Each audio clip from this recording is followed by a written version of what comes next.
Friend, smart जी classes में आपका स्वागत है। चलिए आज का हमारा टॉपिक बीपीएससी टीआरई 4 के रिगार्डिंग हम देखेंगे। जो जनरल पेपर का हमने सेट कराया था प्रैक्टिस सेट, आज का हमारा प्रैक्टिस नंबर 17 है। तो जो लोग भी हमारे चैनल पर नए हो चैनल को जाकर सब्सक्राइब कर ले, लाइक शेयर सब्सक्राइब। जो बीपीएससी टीआरई 4 में जो कॉमन पेपर की तैयारी करी जाती है इसके लिए बेस्ट चैनल है और ये सभी विषय के लिए होगा। तो आज का हमारा प्रैक्टिस सेट नंबर 17 है। इसके पहले 16 सेट करा दिया है, तो इसका हमने चैनल बना दिया, आप लोग देख सकते हैं।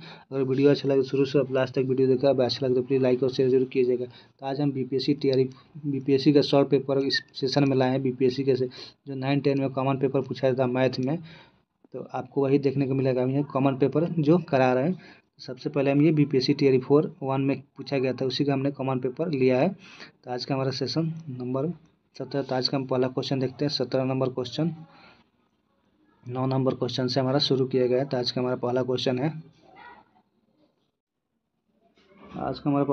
है कि निम्नलिखित में से कौन सा फोटो इलेक्ट्रिक उपकरण डिजिटल अनुप्रयोग के लिए सबसे उपयोग है। तो हमारा ऑप्शन हो जाएगा फोटोवोल्टिक सेल, यानी ऑप्शन नंबर फर्स्ट हो जाएगा फोटोवोल्टिक सेल। फोटोवोल्टिक सेल का मान लिया कि एक बैटरी होता है जिसपे से एक डायोड लगा होता है, एक प्लस माइनस होता है, एक पॉजिटिव होता है, एक निगेटिव होता है।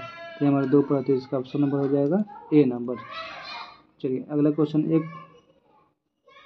नेक्स्ट क्वेश्चन देखते हैं। किसी विखंडनीय द्रव का क्रांतिक द्रव्यमान होगा, तो इसका कौन सा द्रव्यमान होता है। ऑप्शन नंबर हो जाएगा हमारा बी, श्रृंखला अभिक्रिया हेतु आवश्यक न्यूनतम द्रव्यमान। जो एक डायोड की प्रक्रिया होती है, जो डायोड इस तरह से होता है, इस पर हमको डायोड की प्रक्रिया लगाया जाता है, जो पीएन जंक्शन डायोड होता है। तो इसलिए ऑप्शन नंबर हमारा क्या हो जाएगा, बी नंबर। नेक्स्ट क्वेश्चन देखते हैं। अगला क्वेश्चन है, फलों को जबरदस्ती पकाने के निम्नलिखित में से कौन से गैस का उपयोग किया जाता है। तो हमारा गैस का उपयोग एथिलीन गैस का उपयोग किया जाता है। ऑप्शन नंबर बी हो जाए। इसमें एथिलीन गैस दिया, लेकिन ये हमारे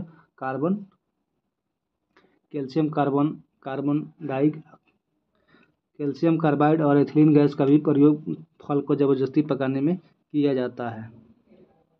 अगर फूल को पकाने के लिए कौन से गैस का यूज किया जाता है, तो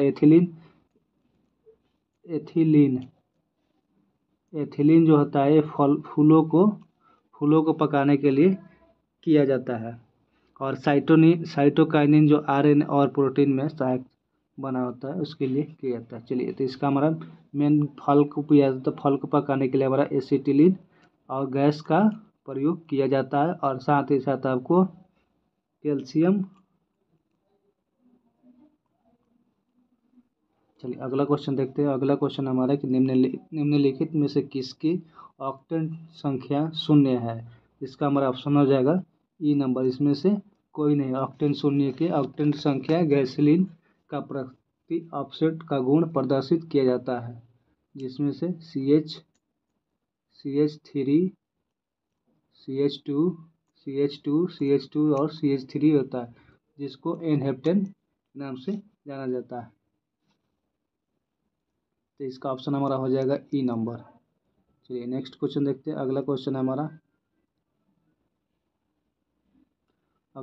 है कि लीची का खाद्य भाग, मतलब लीची का कौन सा खाद्य भाग हम लोग खाते हैं। तो लीची का खाद्य हम एरिल भाग को खाते हैं, यानी ऑप्शन नंबर ए हो जाएगा। इसको कौन सा नहीं, ऊपर बीच वाला भाग को खाते हैं। तो चलिए ऑप्शन नंबर ए हो जाएगा।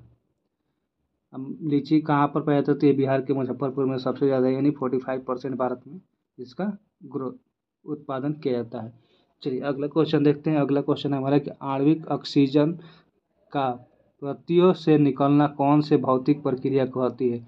मतलब जो आणविक से उसके पत्ती से निकलते हैं उसको कौन सा भौतिक प्रक्रिया कहती है। तो हमारा हो जाता है ऑप्शन नंबर ए, विसरण को कहा जाता है। दो या दो से अधिक पदार्थों का स्वतः एक दूसरे से मिलकर संगम मिश्रण बनाते हैं, उसको क्या करते हैं, उसको हम विसरण बोलते हैं। विसरण की क्रिया पदार्थों को परमाणु और अणु आयनों का अनियमित गति से कारण होती है। विसरण का एक अपरिवर्तन क्रिया होती है। अगला क्वेश्चन देखते हैं। नेक्स्ट क्वेश्चन हमारा, किसी गुणसूत्र पर जीनों के अपेक्षित स्थिति ज्ञात करने की प्रक्रिया कहलाती है। तो ये हमारे कौन सा प्रक्रिया कहलाती है। इसका ऑप्शन हो जाएगा जीन मानचित्रण की प्रक्रिया कहलाती है। ऑप्शन नंबर सी हो जाएगा। किसी गुणसूत्र पर जीनों के अपेक्षित स्थिति ज्ञात करने की प्रक्रिया को जीन मानचित्र कहलाती है। जीन मैपिंग जीन की स्थान पर जीन मोम के सापेक्ष की दूरी को पहचाना जाता है। जीन अनुक्रमण जीनोम में न्यूक्लियोफाइड न्यूक्लियोटाइड्स के अनुक्रमण के बाहर निकलती है। चलिए अगला क्वेश्चन देखते हैं 16 नंबर को। बायोफाइट में बीजाणु मृतिक कोशिका होती है। ऑप्शन नंबर हो जाएगा द्विगुण संबंधित होती है। यह द्विगुण संबंधित होती है। बायोफाइटा मृतिक कोशिका द्विगुण होती है। बायोफाइटा में बीजाणु अंकुरित होता है। बीजाणु मृतिक कोशिका अर्धसूत्री विभाजन से गुजरती है। बीजाणु का उदाहरण लिवरवर्ट मास कहा जाता है। ये बायोफाइटा पादप जगत उभयचर कहा जाता है। बायोफाइटा वनस्पति का जगत का सबसे बड़ा वर्ग भी कहा जाता है। चलिए नेक्स्ट क्वेश्चन देखते हैं हम। क्वेश्चन नंबर हमारा 17 बोलता है कि भारत सरकार द्वारा पर्यावरण वन सुरक्षा के लिए किस वर्ष एनजीटी नेशनल ग्रीन ट्रिब्यूनल की स्थापना की गई थी। और ऑप्शन नंबर हो जाएगा ए नंबर, यानी 2010 में किया गया था। भारत सरकार द्वारा 2010 में किया गया था। राष्ट्रीय हरित अधिकरण अधिनियम 2010 में किया गया था। कब इस अधिनियम को कब लगाया गया था? जिस 8 अक्टूबर 2010 को पहला एनजीटी स्थापित किया गया। देश का प्रथम एनजीटी की स्थापना कहाँ किया गया था? तो दिल्ली। इसका पहला स्थापना कहाँ किया गया था? तो दिल्ली में किया गया था। और एनजीटी की स्थापना करने वाला भारत विश्व का तीसरा देश बना है। भारत विश्व का एनजीटी स्थापना करने वाला तीसरा देश है। तो पहला देश कौन है? पहला देश ऑस्ट्रेलिया है।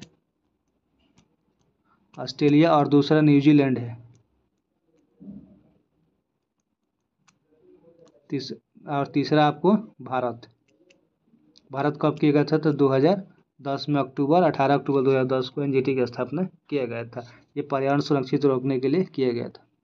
चलिए अगला क्वेश्चन देखते हैं। अगला क्वेश्चन है, भारत के किस शहर ने सबसे पहले पानी के नीचे मेट्रो की शुरुआत की थी?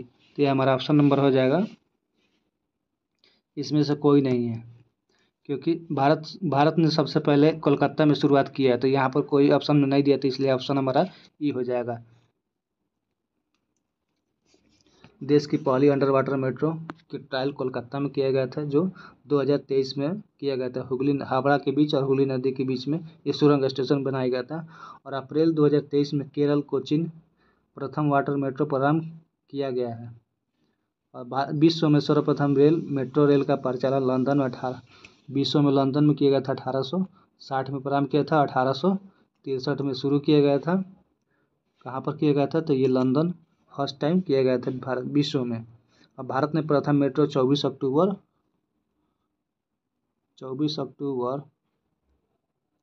1984 को कलकत्ता में परिचालन किया गया था। भारत में सबसे अधिकतम मेट्रो कहाँ पर किया गया था? तो 2002 में कहाँ पर किया गया है? दिल्ली में।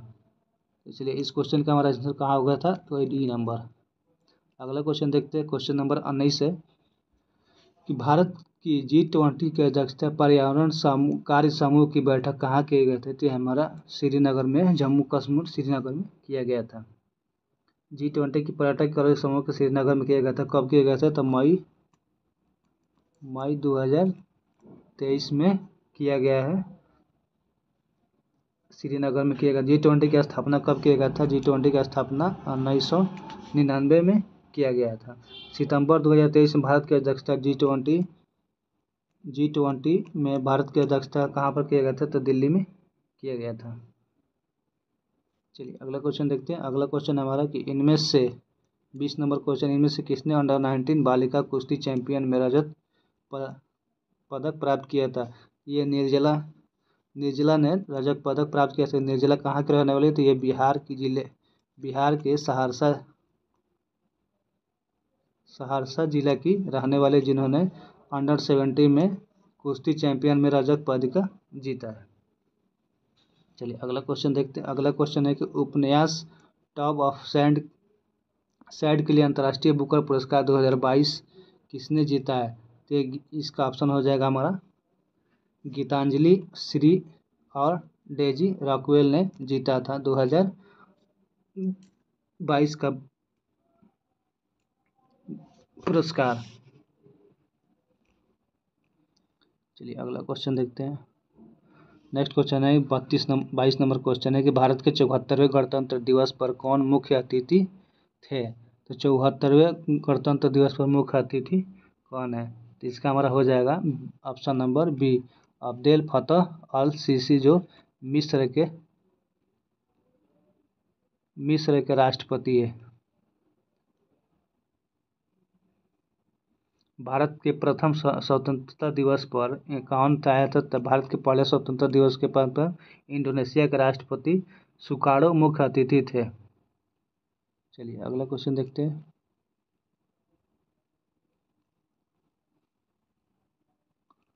अगला क्वेश्चन है कि बिहार के किस जिले में प्रथम तैरता हुआ सोलर ऊर्जा संयंत्र बनाया गया है।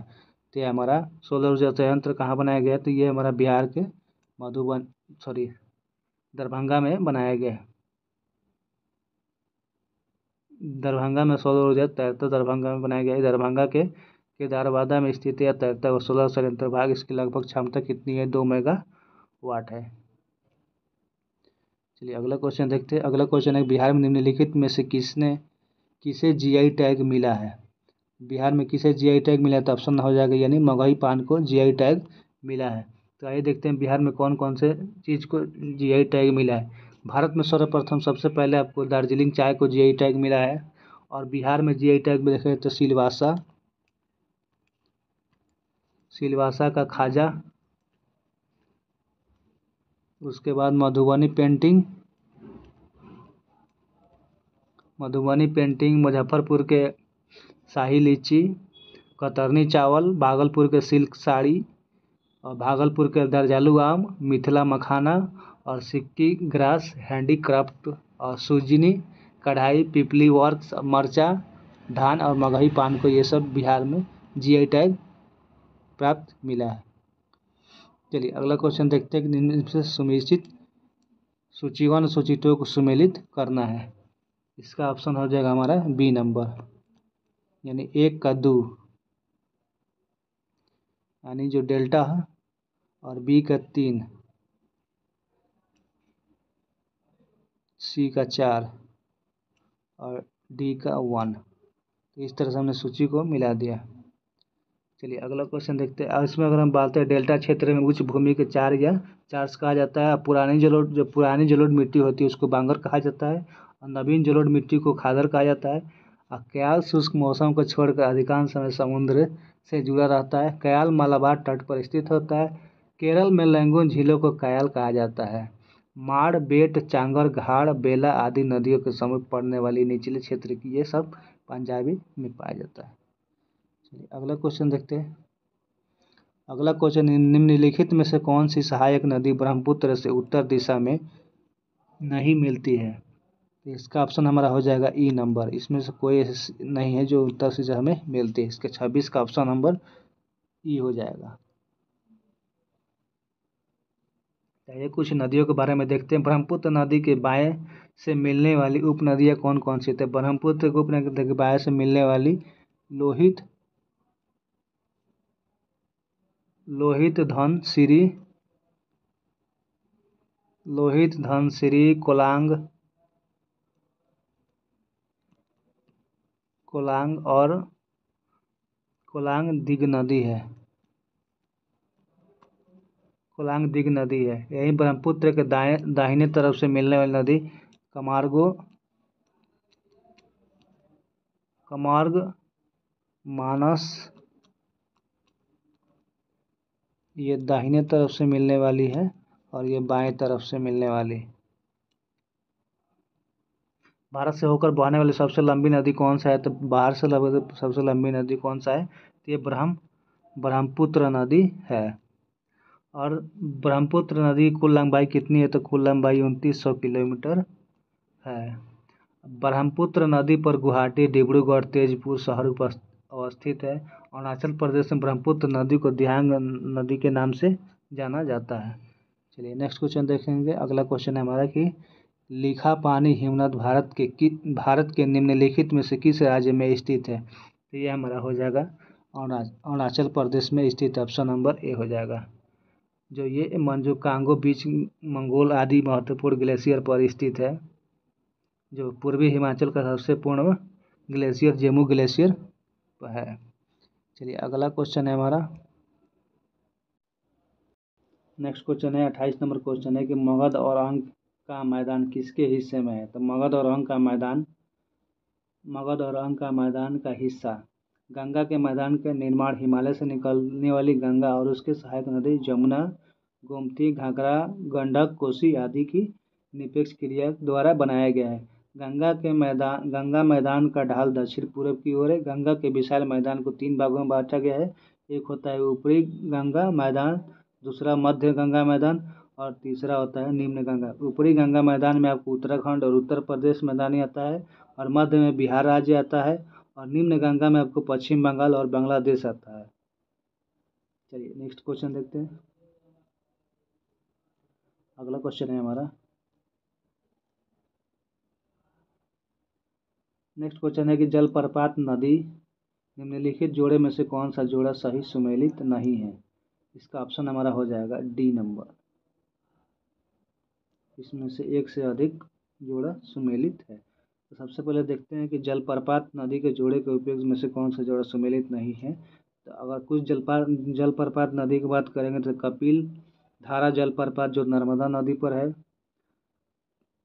धुआंधार जलप्रपात नर्मदा नदी पर है, चुलिया जलप्रपात चंबल नदी पर स्थित है, शिव समुद्रम जलप्रपात कावेरी नदी पर स्थित है और होगेन कल्प जलप्रपात कावेरी नदी पर स्थित है। कुचिंग जलप्रपात भारत का सबसे ऊंचा जलप्रपात है जो बाराही नदी पर स्थित है। चित्रकूट जलप्रपात इंद्रावती नदी पर है। विश्व का सबसे बड़ा ऊंचा जलप्रपात एंजिल जलप्रपात है जो वेनेजुएला में स्थित है।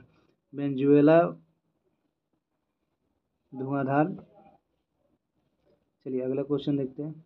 अगला क्वेश्चन है कि भारत के निम्नलिखित बंदरगाहों को उत्तर से दक्षिण दिशा में व्यवस्थित कीजिए। इसका ऑप्शन हमारा हो जाएगा बी नंबर।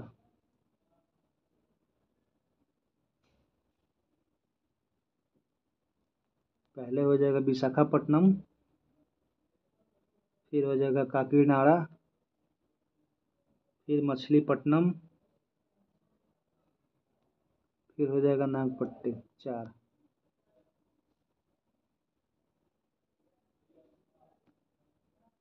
भारत का सबसे विस्तृत प्रांगण वाला बंदरगाह जो कोचीन बंदरगाह है। भारत का सबसे बड़ा बंदरगाह मुंबई बंदरगाह है। भारत का सबसे आधुनिक बंदरगाह नवा शो बंदरगाह है और विशाखापट्टनम में भारतीय नौसेना का पूर्वी कमांडर का केंद्र है। भारत का सबसे पुराना कृत्रिम बंदरगाह चेन्नई बंदरगाह। ये सभी बंदरगाह के हैं जो अपना अपना कार्य करती है। चलिए अगला क्वेश्चन देखते हैं। अगला क्वेश्चन हमारा 1954 में किन दो देशों के बीच कोसी सिंचाई और जल विद्युत परियोजना समझौता हस्ताक्षर हुआ है। कोसी जल और यानी भारतवर्ष और नेपाल के बीच ये समझौता शुरुआत कब किया गया था। तो 1954 में किया गया है, जिसको तीन नहरों पूर्वी कोसी नहर, पश्चिमी कोसी नहर और राजपूत कोसी नहर हनुमान नगर और जलाशय के पूर्वी हिस्से को निकलती है। कोसी नहर जो मधुबनी, सुपौल, समस्तीपुर आदि जिले में पश्चिमी नहर से सिंचाई होती है, जिसका लंबाई 115 किलोमीटर की है। गंडक परियोजना भारत सरकार द्वारा और परियोजना सरकार जिसकी परियोजना 1959 में समझौता हुआ था में थी। भारत सरकार और नेपाल सरकार के तहत 1959 में समझौता हुआ था। गंडक परियोजना के अंतर्गत 2 नहरों का निर्माण किया गया, एक पूर्वी तिरमणी नहर तथा दूसरी पश्चिमी तिरमणी नहर।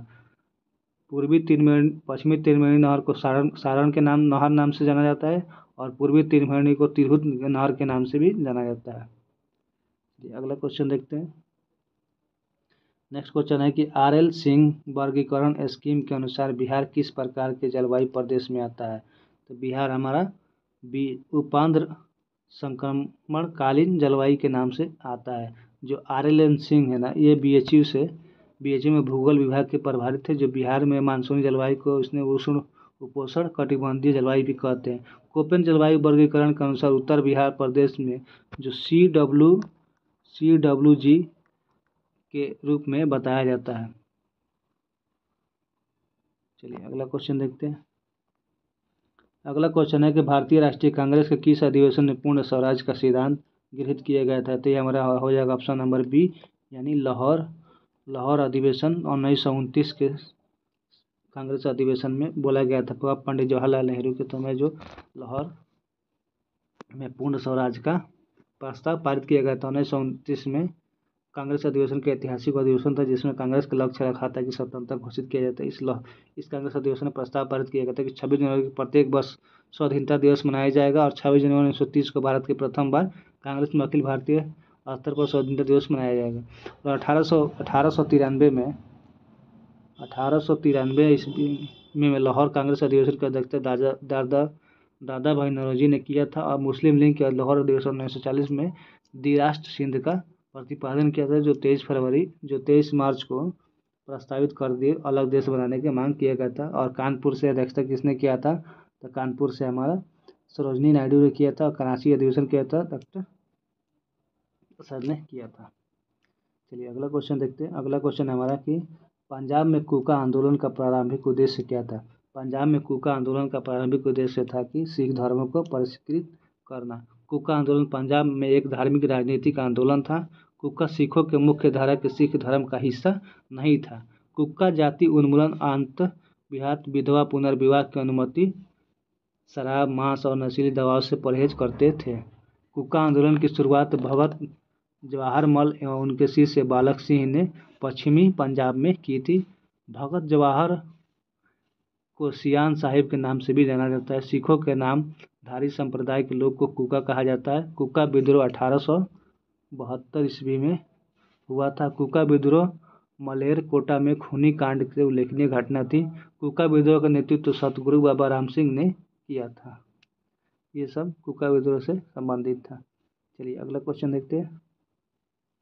अगला क्वेश्चन है कि 1857 के विद्रोह को किसके द्वारा प्रथम भारतीय स्वतंत्रता संग्राम के रूप में वर्णित किया गया था। उसका ऑप्शन हो जाएगा हमारा ए नंबर, बी.डी. सावरकर ने बोला था कि 1857 की क्रांति जो भारतीय स्वतंत्रता में सिपाही यानी प्रथम स्वतंत्रता संग्राम में वर्णित किया गया है। चलिए अगला क्वेश्चन देखते हैं। भारतीय किसानों के इतिहास में संगठित सहयोग का प्रथम उदाहरण कहाँ घटित हुआ है। इसका ऑप्शन हो जाएगा बिहार और बंगाल में हुआ था। बिहार और बंगाल अंग्रेजों के खिलाफ कौन से बिहार में जनजाति और किसानों का बहुत ही ज़्यादा आंदोलन वो महत्वपूर्ण था, जिसमें से एक कौन था, नील विद्रोह। नील विद्रोह कब हुआ था, 1859 से लेकर के 1860 के बीच में हुआ था, जो कहाँ पर हुआ था, बंगाल में। इसी के लिए एक नील दर्पण नाटक भी लिखा गया था जो नील विद्रोह की जीवंत कथा पर भी है। इसका लेखक कौन थे, तो दीनबंधु मित्र थे। नील आयोग कब गया था, तो 1860 में किया गया था। पावना किसान सभा भारत में प्रथम किसान सभा है जिसका गठन 1873 में किया गया था। पावना किसान विद्रोह 1873 से 1876 तक चला था। इसी 76 के बीच हुआ था। चंपारण सत्याग्रह 1917 में हुआ था। बिहार में नील की समस्या को लेकर गांधी जी को चलाया गया था। अगला क्वेश्चन देखते हैं। अगला क्वेश्चन है कि वर्ष 1946 में बनी अंतरिम सरकार डॉक्टर राजेंद्र प्रसाद के पास कौन सा विभाग था, तो उनके पास खाद्य और कृषि मंत्रालय था। वो option number C. Doctor Rajendra Prasad को खाद्य और कृषि मंत्रालय को सौंपा गया था। सितंबर 1946 में अंतिम सरकार का गठन पंडित जवाहरलाल नेहरू की अध्यक्षता में हुआ था। कैबिनेट मिशन के प्रस्ताव पर अंतरिम सरकार का गठन किया गया था। अंतिम सरकार के मुस्लिम लीग ने भाग नहीं लिया था, और जबकि भाग लिया था तो मुस्लिम लीग के 5 सदस्य थे, जिसमें से लियाकत अली खान को वित्त मंत्री बनाया गया था। अब बलदेव सिंह इसके अंतिम सरकार में रक्षा मंत्री थे। चलिए अगला क्वेश्चन देखते हैं। अगला क्वेश्चन है हमारा कि गांधी जी के विशेष रूप से चंपारण आने के लिए कृषकों के दयनीय सिख स्थिति को देखते हुए किसने तो यह राजकुमार शुक्ला ने अनुग्रह किया था। कब, 1916 में लखनऊ अधिवेशन में जब वहाँ चल रहा था तो उसी में गांधी जी से मिले राजकुमार शुक्ला, वहाँ से बिहार आने के लिए प्रेरित किया और वहीं से 1917 में इन्होंने बिहार में आया था और बंगाल होते हुए पटना होते मुजफ्फरपुर के पहुँचे थे जब इन्होंने गांधी जी, और वहाँ पर एक LFD स्लाई की अध्यक्षता हुई थी जिसमें से गांधी जी जांच समिति में भाग लिए थे और एक सदस्य थे और उन्होंने 3 कट्ठे प्रणाली यानी 3/20 को यानी 20 का 3 कट्ठा 20 का समाप्त कर दिया गया था। चलिए नेक्स्ट क्वेश्चन देखते हैं। अगला क्वेश्चन है हमारा 39 नंबर क्वेश्चन। मुस्लिम लीग द्वारा किस तिथि को मुक्ति दिवस के रूप में मनाया गया था? मुक्ति दिवस के रूप में यानी 22 दिसंबर 1939 को मुक्ति दिवस के रूप में मनाया गया था। हिटलर के द्वारा 1 दिसंबर 1939 को पोलैंड पर आक्रमण किया गया था। यह द्वितीय विश्व युद्ध का तत्कालीन कारण बन गया था। 3 दिसंबर 1939 को ब्रिटेन और फ्रांस के बीच पोलैंड में युद्ध हुआ था, जिसकी घोषणा कर दी गई थी। इसमें द्वितीय विश्व युद्ध की शुरुआत हो गई थी। भारत को भी इस युद्ध में राष्ट्र घोषित कर दिया गया था। अंग्रेजों ने कांग्रेस का समर्थन लिए बिना ही भारत को युद्ध राष्ट्र घोषित किया गया था, जिसके विरुद्ध में राज्य में कांग्रेस मंत्रिमंडल में त्याग पत्र दे दिया और कांग्रेस के त्याग पत्र से देने के उपलक्ष्य से मुस्लिम लीग यानी मुक्ति दिवस के रूप में 22 सितंबर 1939 को मनाया था। ये रहा कुछ कहानी। चलिए इस सेशन का हमारा लास्ट क्वेश्चन है कि नेशनल कॉलेज ऑफ बिहार विद्यापीठ का शिलान्यास किसने किया था? नेशनल कॉलेज ऑफ बिहार विद्यापीठ का शिलान्यास किसने किया था? तो इसका महात्मा गांधी जी ने किया था। कब किया था? तो 6